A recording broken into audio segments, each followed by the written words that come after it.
Sziasztok! Ez itt a hétköznapi AI csatorna induló bemutatkozó adása. Pontosabban csak egy rövid bemutatkozás. Mi kik vagyunk, mik vagyunk, mit akarunk, miért jöttünk létre.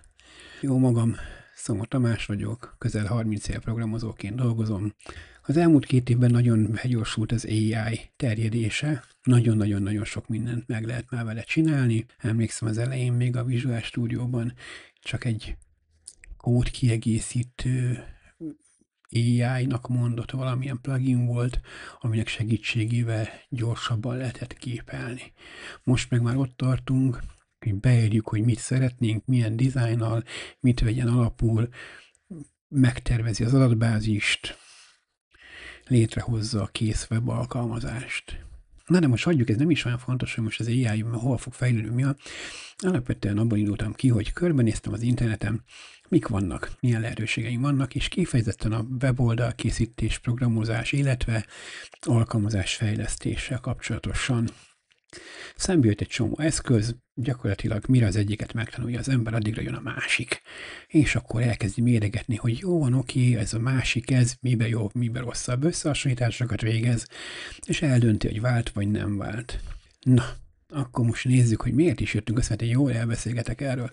A csatorna célja az, hogy a szellem szembejövő programozással kapcsolatos AI trükköket, ahogy megismerem, megosszam veletek. Nekem is úgy kezdődött, például a kóddal való ismerkedés, hogy írtam egy marha nagy promptot, ami gyakorlatilag csak az alapprompt volt, hogy működjön maga az AI a projektembe. Én nem apróztam el, rögtön egy olyan projekttel kezdtem, ahol dockerizált adatbázis, Redis, dockerizált futó API, dockerizáltan futó web, ami gyakorlatilag frontend, ami egy Vue alapú frontend, rögtön natív, Android, natív, iOS. És még alternatívaként kiegészítettek, hogy a Watch-ra is fusson valami, mondjuk az Apple Watch-on, illetve az iOS-es applikáció rendelkezzen egy iPad-es verzióval is, bár még ahhoz egy új iPad-et kell szedni, hogy az új iPad OS-szel kipróbáljuk, hogy mivel különbözik az iOS-től, ha már külön neve van. Írtam egy brutál nagy promptot, elkezdett működni, amikor szembe jött, hogy vannak MCP-k. Erről majd később mi az az MCP. Elkezdtem használni az MCP-ket, majd szembe jött az, hogy legyenek agentek. Akkor elkezdtem sub-agenteket is használni. Ott csak azt láttam, hogy pörögnek a tokenek, mint veszedelem. Hogyan lehetne megoldani, hogy ne pörögjön a token, viszont minden legyen dokumentálva, minden kód jó legyen, egységes legyen. Hát vicces volt, mert nemrég a Claude kihozta a skilleket. Ekkor én már tapasztaltan nem akartam a spanyol viaszt megfejteni, hogy készül. Megkértem a Claude-ot, hogy a meglévő dokumentáció és a meglévő subagent rendszer alapján kezdjen el skilleket gyártani magának, olyanokat, amik újra felhasználhatóak, de akár más projekteken is, illetve speciálisan az adott projektre mutatott használható skill, és a cél, token használatot csökkentsük, optimalizáljuk. 80% token használat spórolást hozott ez a módosítás, úgy, hogy már nem használok MCP-t.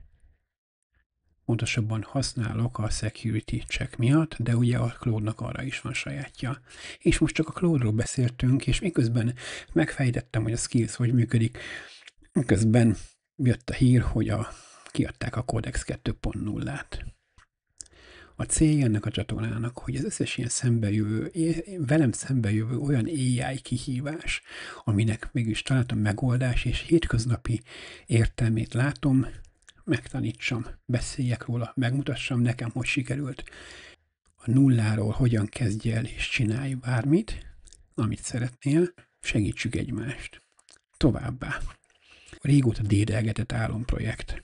Ugye én említettem, hogy a 2000-es évek elején, még tini koromban írtam egy játékot, vagy ha nem említettem, akkor most említem. Írtam egy webes játékot a maga Tamagocsi jellegével, összehozott közösséget. És ebből a közösségből a kemény mag mind a mai napig tartja a kapcsolatot, a játék már rég nincs. Nincs rá idő, semmi, stb. Viszont nagyon jó barátságok születtek, amik azóta is tartanak, és követjük egymás életét, segítünk, ahol tudunk, összejárunk, még ritkán, de vagyunk. Az AI viszont lehetőséget ad arra, hogy esetlegesen ezt a projektet felélesszük. És célja is ennek a csatornának, hogy miközben tanulunk az AI-ról, miközben ami szembe jön probléma, megoldást keresek rá magamnak, valaki bedob egy ötletet, hogy hogyan lehetne ezt vagy azt megoldani, akkor megvizsgáljuk, csinálok róla videót, kirakjuk, mint egy tutoriál a közösségre, és mellette egy másik feedként megcsináljuk ezt a játékot újra. Nem úgy, mint akkoriban, hiszen nagyon sok ötletem, tervem van, hogyan lehetett volna megcsinálni, csak hát sok gyerek, munka, egyéb mellett egyszerűen nem volt rá idő, hogy az ember ezzel is foglalkozzon. Viszont, hogyha van éppen időnk, és beszélgetünk az AI-jal, aki nekünk specifikál, és összeírja az összes dokumentációt, visszakérdez dolgokra.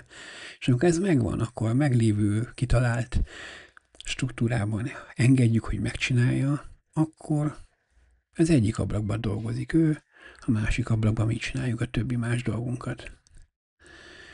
Szóval építsük újra Warriors-t, nézzük meg, mire jutunk. Köszönöm megtisztelő figyelmeteket. Ez volt az első adás.